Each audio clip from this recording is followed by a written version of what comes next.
Bolani, Salé, soyez les bienvenus sur ma chaîne Makek Time.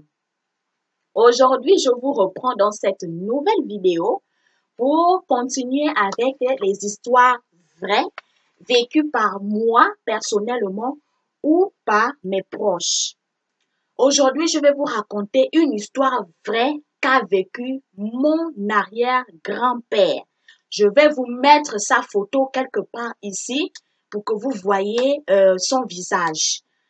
Donc, cette histoire est vraiment très intéressante et a aussi des leçons à en tirer. Pourquoi? Parce que il y a des pièges que nous tendent nos ennemis sans que nous ne le sachions.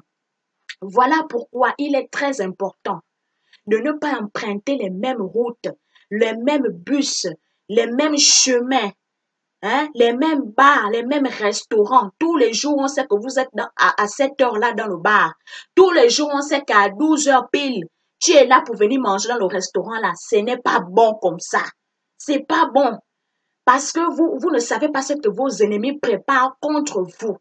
Donc, il faut les surprendre. Il faut des fois surprendre les gens.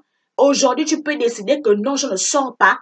Ou alors, tu décides que tu prends un autre bus. Ou tu décides que tu changes de restaurant. Tu vas ailleurs. Parce que tout le temps, quand tu es toujours là, un même endroit, tous les jours à la même heure, ce n'est pas bon.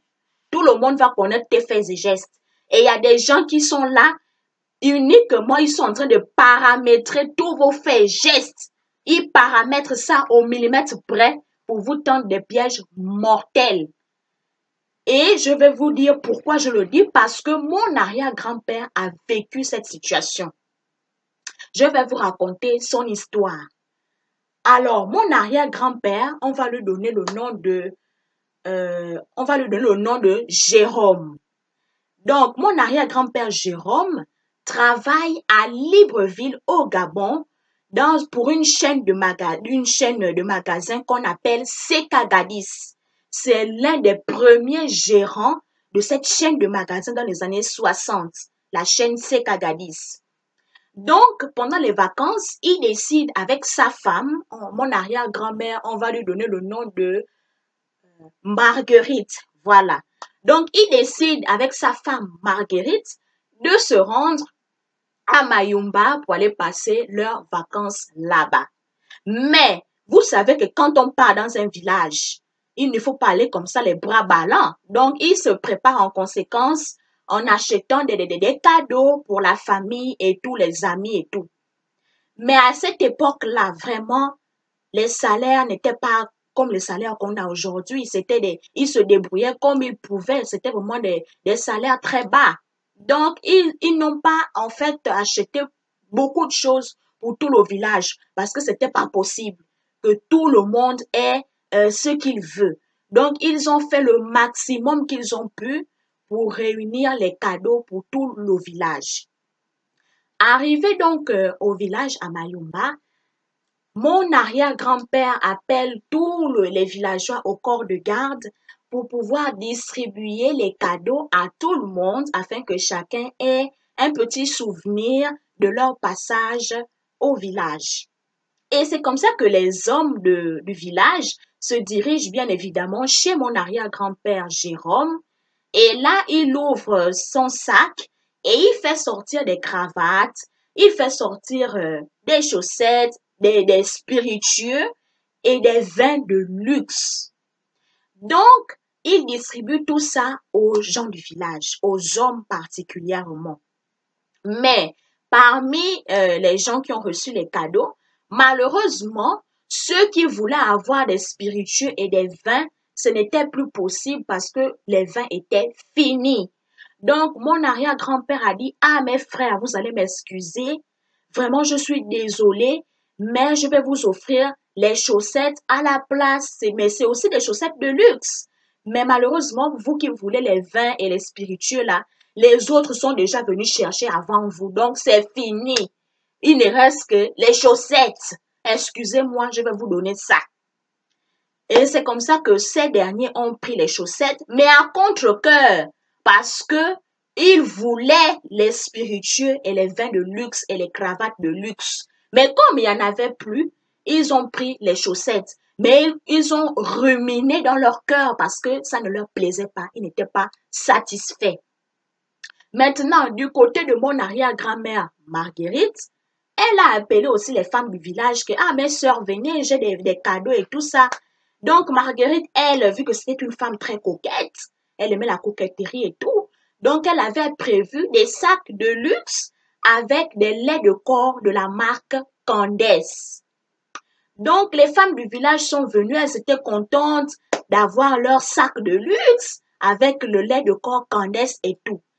Mais parmi ces femmes-là, il y a une qui est venue malheureusement au moment où tout était déjà aussi fini. Donc, quand elle arrive, elle vient, elle dit, ah Marguerite, qu'est-ce que tu as prévu pour moi et tout ça? C'est comme ça que mon arrière-grand-mère dit que, ah ma soeur, tout est fini, oh. Là où tu viens là, c'est déjà fini, il n'y a même plus. J'ai amené les laits Candace là, c'est fini. J'ai amené les sacs là, c'est fini. Toi-même, tu connais les gens du village. Ils ont tout pris. Mais il reste quand même un foulard. Il y a un foulard de luxe là. Donc, je te donne ça. C'est comme ça que cette dame-là, elle a dit, ah bon, tout est fini. Marguerite t'a dit que oui, comme tu vois là-haut, tout est fini. Il n'y a plus. Il n'y a que le foulard là qui reste. Donc, vraiment, prends ça. C'est ton cadeau et tout. La dame là, elle a pris le foulard, mais elle n'était pas satisfaite. Parce que elle voulait le sac de luxe. Mais malheureusement, c'était déjà fini. Donc, elle a dit dans son cœur, elle ruminait aussi dans son cœur que, ah, les autres ont eu les vrais articles, les sacs qui viennent de la ville, de luxe. Moi, c'est seulement le foulard là que Marguerite a jugé utile de me donner. Franchement, mais franchement, elle me prend pour qui? C'est seulement un minable foulard comme ça. Donc, elle ruminait ça au fond d'elle, elle était mécontente. Mais à ce moment-là, mon arrière-grand-mère ne s'imaginait pas que le cadeau qu'elle avait offert ne plaisait pas du tout à cette dame. Donc, c'est comme ça que Marguerite et Jérôme se sont installés au village. Ils ont vaqué à leurs occupations et tout, comme d'habitude. Donc, mon arrière-grand-père, lui, ses occupations préférées, c'était la pêche et la chasse. Et mon arrière-grand-mère, elle allait en brousse, elle allait à la rivière et tout ça. Maintenant, mon grand-père, donc, qui faisait ses études en Europe à ce moment-là, a eu un cauchemar terrible. Et quand il s'est réveillé, il a vraiment eu la sensation de vouloir écrire à son père parce qu'il avait fait un mauvais rêve au sujet de son père. Donc, il a pris son stylo, il a pris sa feuille de papier et il a commencé à écrire à son père en disant que « Papa, j'ai fait un très très mauvais rêve sur toi. Je t'en supplie. Si ces derniers jours-là, tu as l'intention d'aller à la pêche, tu as l'intention d'aller à la chasse, je t'en prie, ne bouge pas de la maison. Ou alors, si tu veux partir de la maison, tu prends un autre chemin parce que ne passe pas toujours par la même route là. La même route rocailleuse là que tu prends toujours pour aller à la pêche. Ne passe plus là-bas. Change. J'ai fait un mauvais rêve. Donc, mon grand-père a écrit ça. Il a mis ces paroles-là par écrit. Il a posté la lettre. Il a envoyé la lettre à destination de Mayumba. Et c'est comme ça qu'un bon matin, mon arrière-grand-père reçoit le courrier. Et quand il ouvre le courrier, il voit les écrits de son fils. Donc, mon grand-père qui lui demande de changer de route, de ne plus emprunter le même chemin rocailleux qu'il prend pour aller à la pêche, parce que ce chemin-là est piégé par ses ennemis. Mais, qu'est-ce que vous voulez? Mon arrière-grand-père n'a pas écouté les conseils et les recommandations de son fils. Il a banalisé. Il a dit, ah, ça c'est rien ça. Moi, je suis déjà loin, je suis en avance. Ça là, c'est des petites choses. Moi, je suis loin. Comment un vieux comme moi, mon fils va venir me dire que change de route, machin. Non, ça, c'est pas possible. Donc, mon arrière-grand-père a banalisé. Il a lu la lettre et il l'a rangée dans un coin du placard. Et il a décidé de prendre sa canne à pêche, de prendre ses instruments et de se rendre à la pêche comme d'habitude parce que c'était le jour de la pêche. C'était à cette heure précise là qu'il partait souvent à la pêche. Donc, il a pris sa canne à pêche. Le voilà qui part. 1, 2, 1, 2, 1, 2, 1, 2, 1, 2, 1, 2, 1, 2. Il ne change même pas de route. Il passe encore par le même chemin rocailleux là.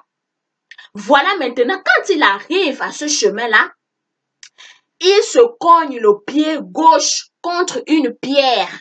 Que boum! Quand il a cogné le pied comme ça là, son cœur a palpité, que boum, boum, boum, boum, boum, le cœur a bondi comme ça. Mon arrière-grand-père a dit que ça, c'est quoi ça? Il a banalisé, il a dit, ah, pourtant mon fils m'a dit de ne pas passer ici, oh, mais je n'ai pas compris. Mais quoi qu'il en soit, ça ne fait rien. Donc c'est comme ça qu'il a fait ça, il est allé se mettre à pêcher. Mais pendant qu'il était en train de pêcher là, le pied là-bas a commencé à grossir, à s'enfler. Il n'a même plus fini la pêche. Il a dit qu'il ne se sentait pas bien. Il a eu une montée de fièvre incroyable. Il a dit non, non, non, non. Il préfère rentrer au village. C'est comme ça qu'il est arrivé chez lui. Quand il arrive, il voit sa femme Marguerite. Marguerite dit que, oh, tu es déjà revenu. D'habitude, tu rentres ici le soir, non? C'est comment? Il a dit, ah, Marguerite, ça ne va pas. Ça ne va pas. Je me suis cogné le pied gauche là-bas. Vraiment. Pourtant, mon fils m'a dit de ne plus passer là-bas, oh. Mais je n'ai pas compris. Voilà, maintenant, je me suis cogné le pied. Regarde comment le pied est enflé. Marguerite a dit que fêtier. Ça, c'est quoi ça? C'est comme ça que Marguerite a pris son mari. Elle l'a emmené dans la case. Elle a essayé de le soigner. Elle a écrit une lettre à mon grand-père qui était en Europe pour qu'il puisse envoyer un peu d'argent pour acheter des médicaments et tout ça. Mon grand-père a fait le nécessaire pour envoyer des médicaments à son père et un peu d'argent. Mais malgré tout ce qu'ils ont fait, tous les traitements qu'ils ont fait, rien, le pied ne désenflait pas. Et mon arrière-grand-père maigrissait maintenant de jour en jour, jusqu'à ce qu'il était devenu maintenant comme une momie qui a la peau sur les os. Le pied était que enflé là-bas, comme s'il avait l'éléphantiasis. Et c'est comme ça que mon arrière-grand-père est mort comme ça. Il est décédé en 1966.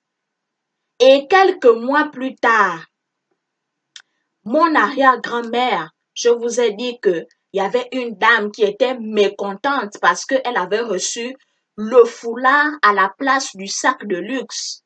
Donc, quelques mois plus tard, cette dame-là a lancé un mauvais sort à mon arrière-grand-mère. Ce qui fait qu'elle aussi, à son tour, elle est décédée quelques mois plus tard. Donc, vous voyez, cette histoire montre à combien de fois il faut faire très attention. N'empruntez jamais les mêmes voies, les mêmes chemins, les mêmes bus. On sait que tous les jours, tu prends le bus à 6h45. Mon frère, ma soeur, change. Si tous les jours, tu prends le bus de 6h45, un jour, il faut prendre le bus de 9h. Ou il faut prendre le bus de 10h, mon frère. C'est très important. Changez complètement. Tous les jours, on sait qu'après le boulot, tu viens dans le restaurant là à 12h30 pour prendre ton déjeuner. Change. Va dans un autre restaurant. Ou bien même le jour là, ne pars même pas dans ce restaurant là. Reste au bureau, tu amènes ta nourriture, tu manges là-bas au bureau. Parce que nos ennemis sont là pour paramétrer. Ils paramètrent tous nos faits et gestes. Et au moment où on s'y attend le moins, ils nous tendent des pièges mortels, comme l'a vécu mon arrière-grand-père. Donc, c'était ce message que j'avais à faire passer aujourd'hui. Faites très attention, faites vraiment très, très attention. Soyez toujours sur vos gardes. Devenez imprévisible, c'est très important. Et de cette façon, vous aurez la vie sauve. Donc, je vais vous laisser. Prenez soin de vous. Abonnez-vous, likez, commentez, partagez. Et je vous reprends dans une autre vidéo. Au revoir.